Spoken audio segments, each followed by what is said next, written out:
ओम नमो भगवती वासुदेवाय नमः। हरे कृष्णा। ओम नमः शिवाय। प्रिय भक्तों, आप सभी का दिन शुभ और मंगलमय हो। भगवान भोलेनाथ और श्री कृष्ण भगवान की कृपा आपके और आपके समस्त परिवार पर सदा सर्वदा बना रहे। प्रिय भक्तों, अब से पहले की सभी कथाएं सुनने के लिए आप सभी का बहुत बहुत धन्यवाद। आज सुनिए वैशाख मास महात्म के तीसरे दिन की कथा। प्रिय भक्तों, कई बार ऐसा होता है कि जो लोग भगवान की सुबह और शाम सेवा करते हैं, मंदिर में पूजा पाठ करते हैं, साफ सफाई करते हैं, मंदिर से जुड़े या भगवान से जुड़े सारे काम करते हैं, तो वे अपने आप को ही भगवान का सबसे बड़ा और सच्चा भक्त समझने लगते हैं।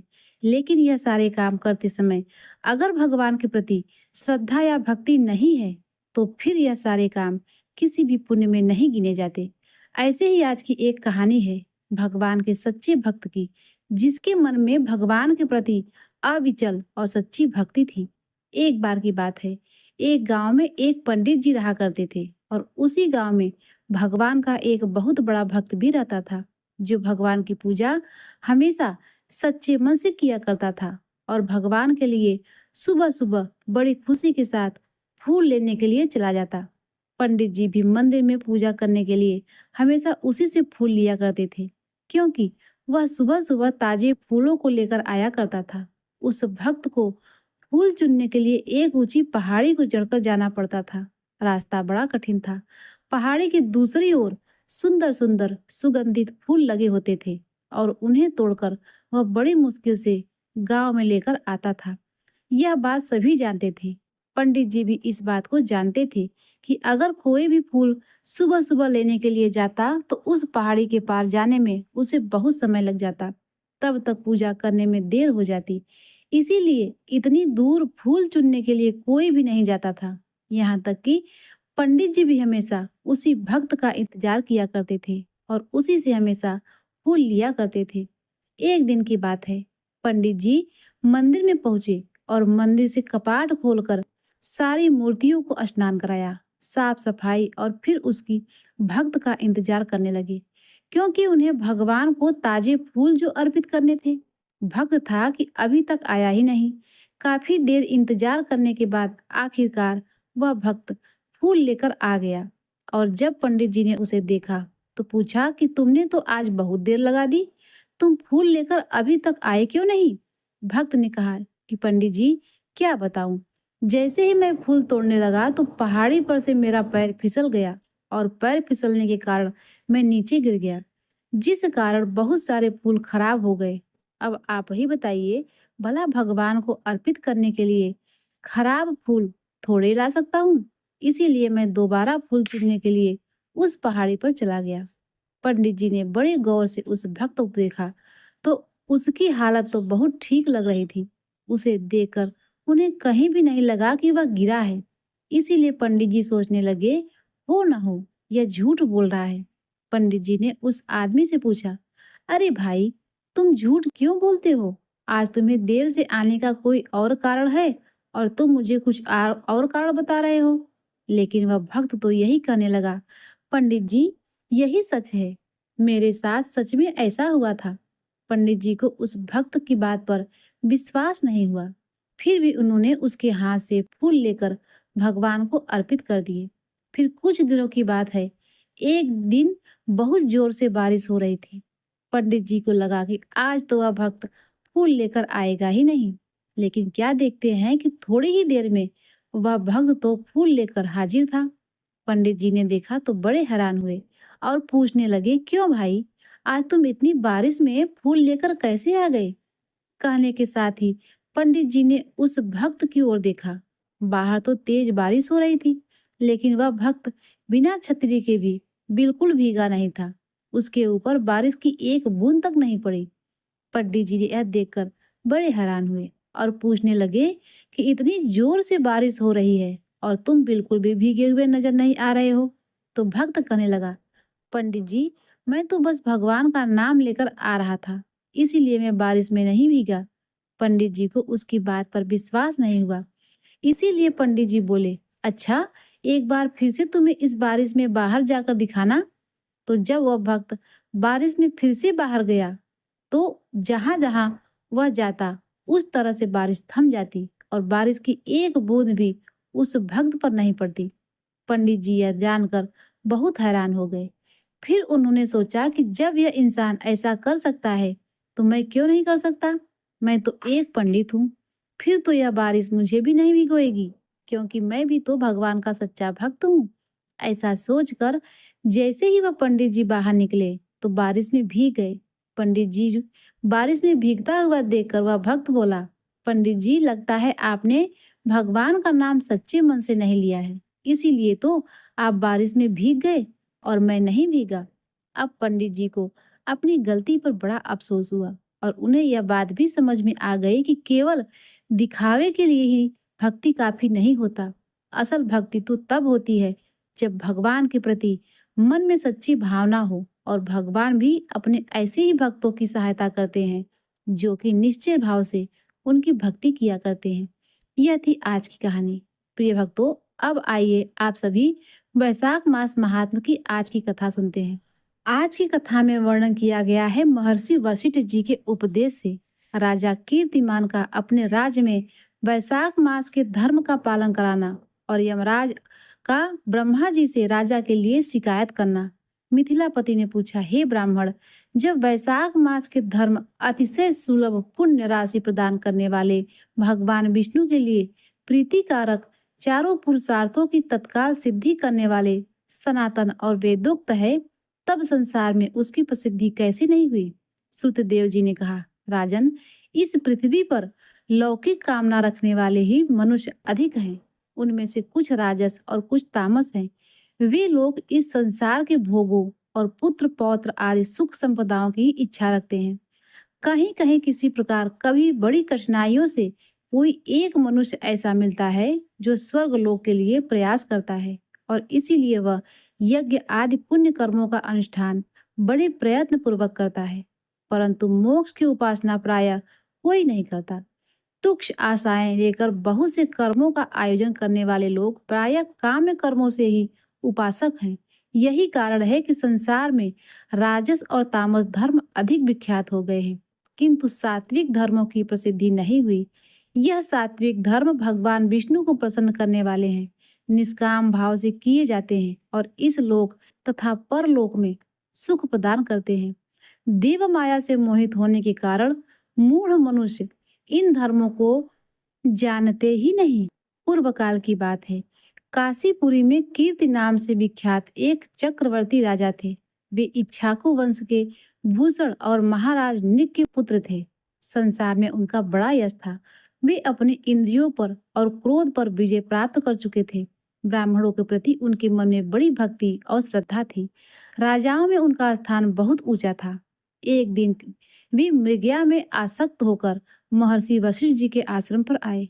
वैशाख मास की चिलचिलाती हुई धूप में यात्रा करते हुए राजा ने मार्ग में देखा, महात्मा वशिष्ठ जी शिष्य जगह जगह अनेक प्रकार के कार्यों में विशेष तत्परता के साथ संलग्न थे। वे कहीं पर प्याऊ बनवाते थे तो कहीं पर छाया मंडप बनवाते थे। किनारे पर झरनों के जल को रोककर स्वच्छ बावड़ी बनाते थे।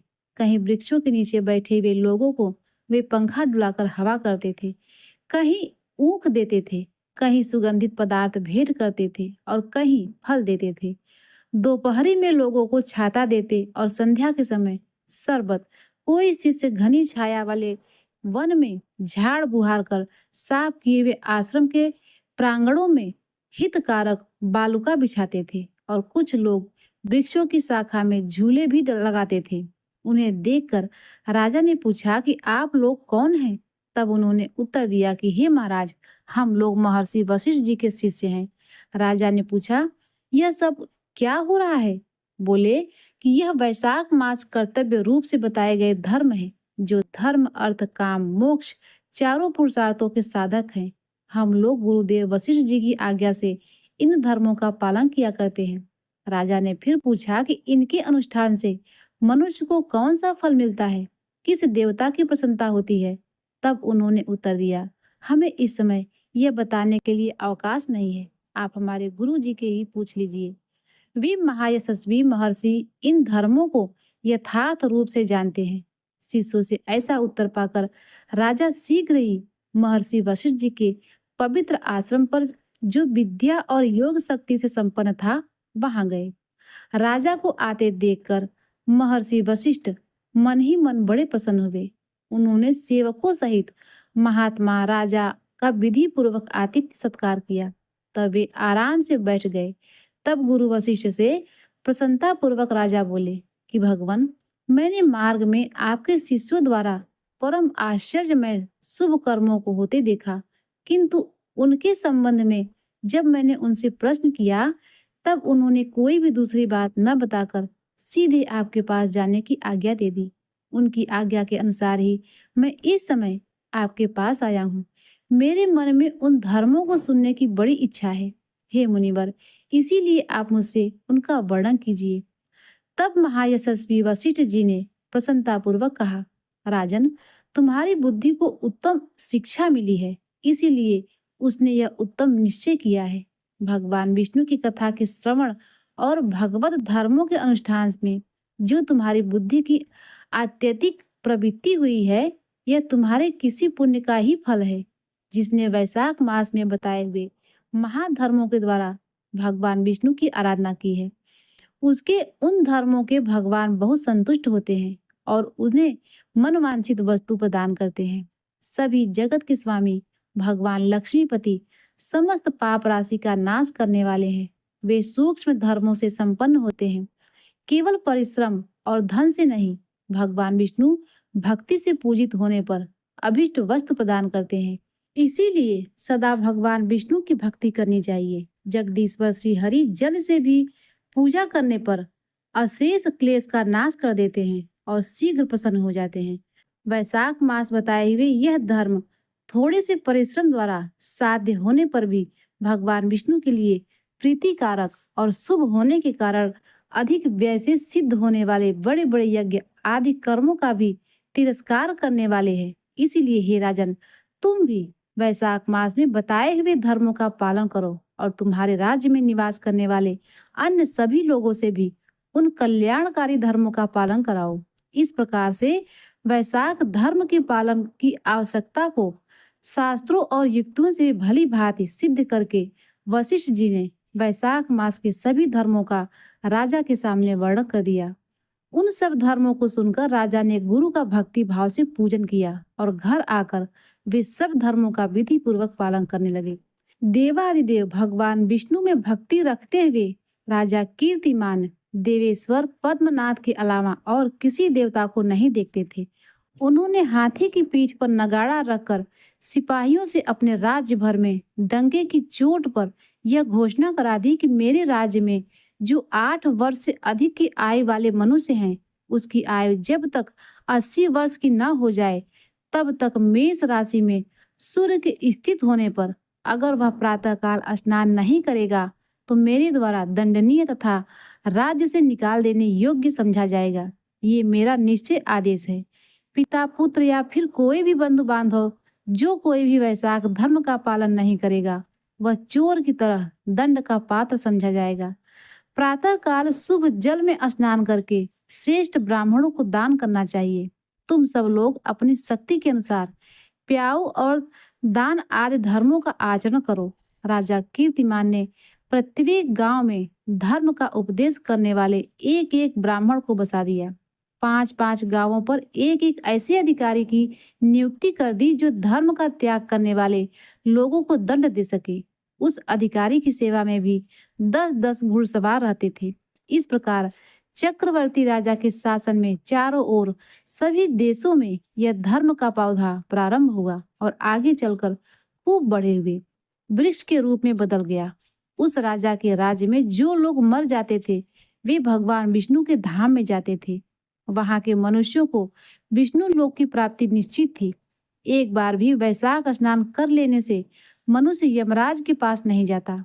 अपने धर्मानुकूल कर्म में स्थित हुए सब लोगों के विष्णु लोक में चले जाने से यमपुरी की सब नरक खाली हो गया। वहां एक भी प्राणी नहीं रह गया। वैशाख माह के प्रभाव से यमपुरी के मार्ग की यात्रा ही बंद हो गई। सब मनुष्य दिव्य आकृति धारण करके भगवान के धाम में जाने लगे। देवताओं के जो लोक हैं वे सब भी शून्य हो गए। स्वर्ग और नरक दोनों के शून्य हो जाने पर एक दिन देवर्षि नारद ने धर्मराज के पास जाकर कहा, नारायण नारायण, धर्मराज जी, आपके इस नरक में अब पहले जैसा कोलाहल नहीं सुनाई पड़ता और पहले की तरह पाप कर्मों का लेखा जोखा भी नहीं लिखा जा रहा। चित्रगुप्त जी तो ऐसे मौन भाव से बैठे हुए हैं मानो कोई मुनि हो। महाराज, इसका कारण तो बताइए। महात्मा नारद के ऐसा कहने पर राजा यम ने कुछ दीनता के स्वर में कहा, हे देवर्षि, इस समय पृथ्वी पर जो यह राजा राज्य करता है, यह पुराण पुरुषोत्तम भगवान विष्णु का परा भक्त है। उसके भय से कोई भी मनुष्य कभी वैशाख मास का उल्लंघन नहीं करता। उस पुण्य कर्म के प्रभाव से सभी भगवान विष्णु के परम धाम में चले जा रहे हैं। मुनिश्रेष्ठ, उस राजा ने इस समय मेरे लोक का मार्ग लुप्त कर रखा है। स्वर्ग और नरक दोनों को शून्य बना दिया है। इसीलिए ब्रह्मा जी के पास जाकर यह समाचार मैं उनसे निवेदन करके कहूंगा, तभी स्वस्थ हो पाऊंगा। ऐसा निश्चय करके यमराज ब्रह्मा जी के लोक में गए और वहां बैठे हुए उन ब्रह्मा जी का दर्शन किया, जिनका आश्रय ध्रुव है, जो इस जगत के बीज तथा सभी लोगों के पितामह हैं और समस्त लोकपाल, दिक्पाल तथा देवतागण जिनकी उपासना किया करते हैं। ब्रह्मा जी ने यमराज को देखा और यमराज जी ब्रह्मा जी के आगे पृथ्वी पर गिर पड़े। फिर यमराज ने कहा, हे कमलासन, काम में लगाया हुआ जो पुरुष स्वामी की आज्ञा का ठीक ठीक पालन नहीं करता, उसका धन लेकर केवल भोग करता है, वह काठ का कीड़ा होता है। जो बुद्धिमान मनुष्य लालच में आकर स्वामी के धन का उपभोग करता है, वह 300 कल्पों तक तिर्य योनि में रूप नरक में जाता है। जो कार्य के नियुक्त हुआ पुरुष कार्य करने में समर्थ होकर भी अपने ही घर में बैठा रहता है, वह बिलावा होता है। देव में तो आपकी आज्ञा से धर्म पूर्वक प्रजा का शासन करता आ रहा हूँ। मैं अब तक मुनियों और धर्म शास्त्रों के कथानुसार पुण्यात्मा को पुण्य के फल से और पापात्मा को पाप के फल से संयुक्त किया करता था, परंतु अब मैं आपकी आज्ञा का पालन करने में असमर्थ हो गया हूँ।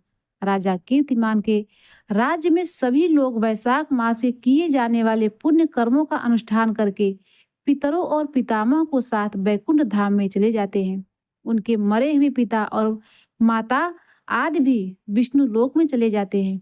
इतना ही नहीं, पत्नी के पिता, ससुर आदि भी मेरे लेख को मिटाकर विष्णु लोक में चले जाते हैं। हे देव, बड़े बड़े यज्ञों द्वारा भी मनुष्य वैसी गति नहीं पाता जैसी वैशाख माह में मिल रही है। सभी तीर्थों से, दान आदि से, तपस्याओं से, व्रतों से या फिर संपूर्ण धर्मों से युक्त मनुष्य भी उस गति को नहीं पाता जो वैशाख धर्म में तत्पर मनुष्य को प्राप्त हो जाता है। वैशाख में प्रातः काल स्नान करके देव पूजन, वैशाख मास महात्मा की कथा का श्रवण तथा भगवान विष्णु को प्रिय लगने वाले तदनुकूल धर्मों का पालन करने वाला मनुष्य एकमात्र विष्णु लोक का स्वामी होता है। और जगतपति भगवान विष्णु के लोक को तो मेरी समझ में कोई सीमा ही नहीं है, क्योंकि सब ओर से कोटि कोटि प्राणियों का समुदाय वहां पहुंच रहा है, तो भी वह भरता ही नहीं। इस संसार में पवित्र और अपवित्र सभी लोग राजा की आज्ञा से वैशाख मास के धर्म का पालन करके विष्णु लोक जा रहे हैं। हे लोकनाथ, उसकी प्रेरणा से संस्कारहीन मनुष्य भी वैशाख स्नान मात्र से ही बैकुंठ धाम में चले जाते हैं। वह केवल भगवान विष्णु के चरणों की शरण लेने वाला है, जान पड़ता है कि वह समस्त संसार को ही विष्णु लोक में पहुंचा देगा। जो पुत्र धर्म, अर्थ, काम और मोक्ष के प्रतिकूल चलता हो, वह पृथ्वी पर माता के पेट से पैदा हुआ रोग है। वह अधम पुरुष अपनी माता का घात करने वाला कहा जाता है। किंतु राजा कीर्तिमान की माता और उनकी पत्नी का पुण्य संसार में विख्यात है। उसकी माता एकमात्र वीर जननी है और वह राजा निश्चय ही संसार में बहुत बड़ा वीर है।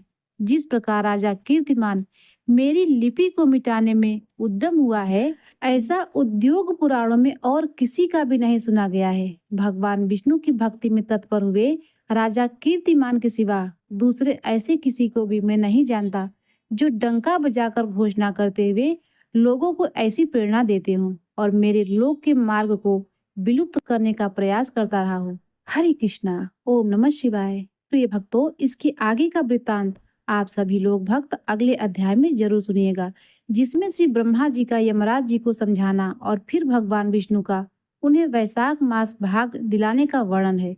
अब आइए सुनते हैं श्री कृष्ण चालीसा और आरती का पाठ।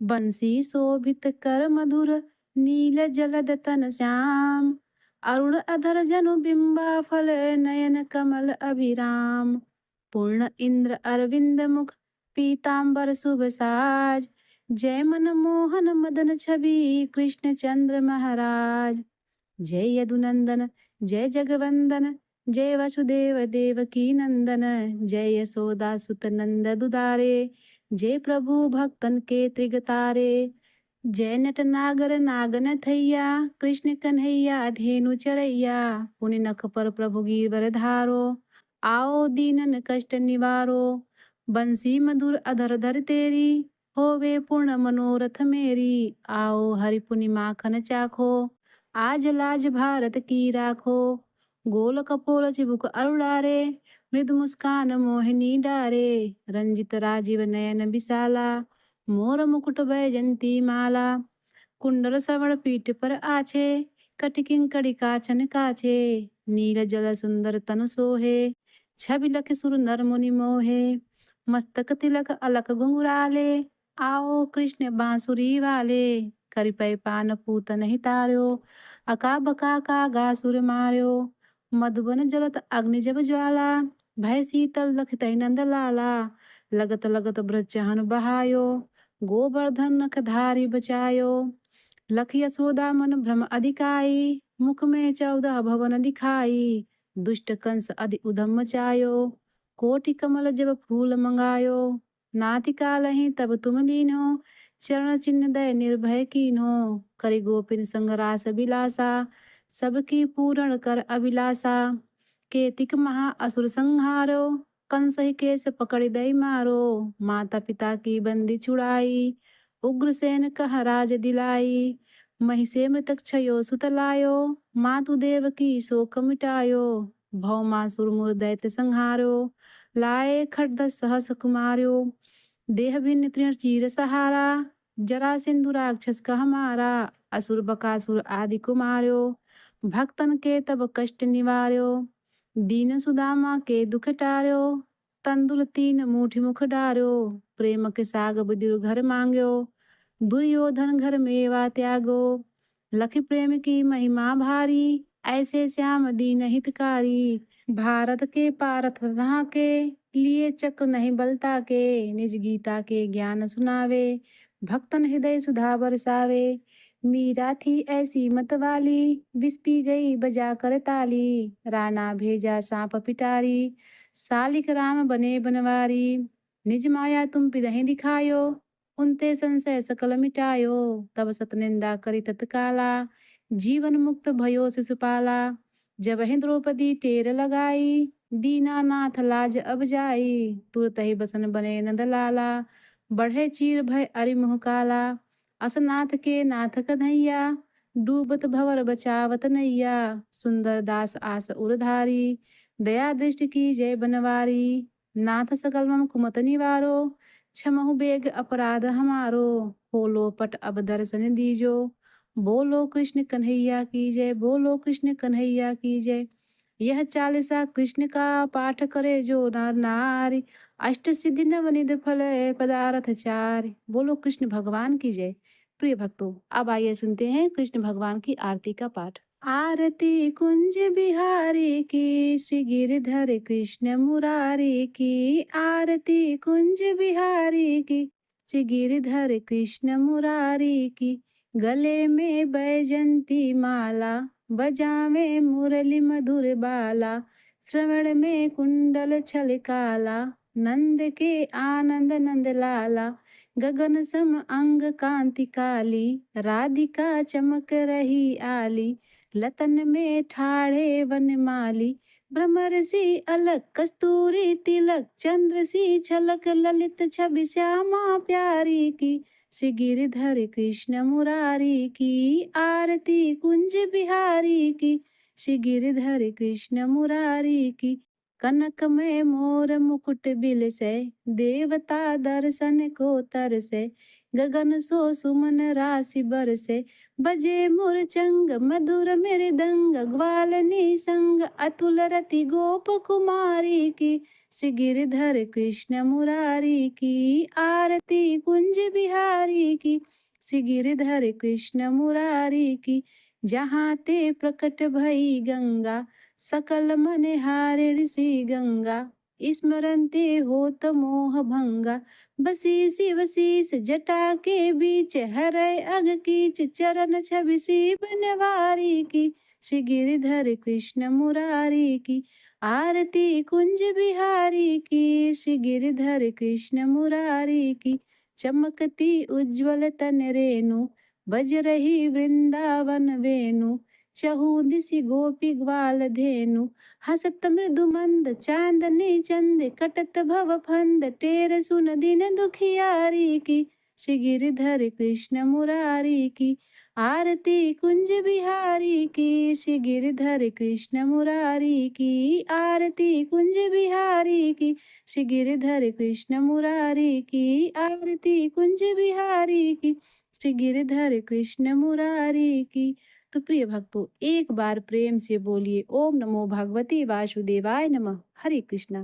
प्रिय भक्तों, यदि हमारी कथाएं आपको पसंद आती हों तो हमारे वीडियो को लाइक और चैनल को सब्सक्राइब करना न भूलिएगा।